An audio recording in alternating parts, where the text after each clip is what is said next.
ఆ భయానికి శ్రీకృష్ణ పరమాత్ముడు 3 విషయాలు చెప్పాడు ఆయన. ఒకటి, ఆ సంపద నశించిపోతుందని భయము. 2, గౌరవానికి భంగం వస్తుందని భయము. 3, ఎవరైనా చంపేస్తారేమో భయం. ఈ 3 భయాల కారణంగా మనమందరం కూడా ధర్మానికి దూరంగా జీవిస్తున్నాం.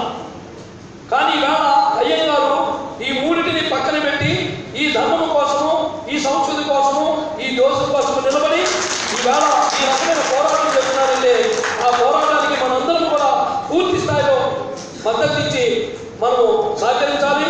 ముఖ్యంగా విషయం గమనించండి, ఈవేళ వారు ధర్మం కోసం పోరాడాలి కాబట్టి ఆయనకి ఆప్తులకి లోటేం లేదు. ఎవరు చంపడం మనందరం ప్రేమికులు అయిపోయాం. ఆయనకి సంపదకు లోటేం రాదు. ధర్మం కోసం పోరాడి ఉంటే సంపద ఉంటే ధర్మం ఎంత అవుతుంది. అట్లాగే గౌరవం, ఆయనకి ఇవాళ అద్భుతమైనటువంటి గౌరవాన్ని మనందరం అందిస్తున్నాం. కాబట్టి ధర్మం కోసం పోరాడే వ్యక్తులు ఈ రకంగా ఈ 3టిని వదిలిపెడితే దేన్నైనా మనం సాధించగలము. ఇది ధర్మం యొక్క గొప్పతనము. ధర్మం రక్షిత రక్షిత.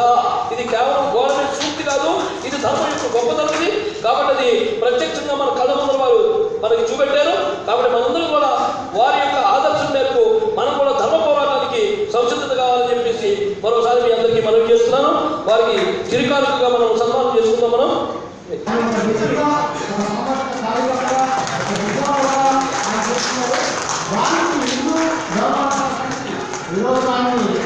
ఒక వ్యక్తిగా చేస్తున్న వ్యక్తికి మనమందరూ కూడా నైతిక మద్దతు ఉండాలని ఈరోజు చిరు సత్కారాన్ని సంస్థ చేయడం జరుగుతుంది.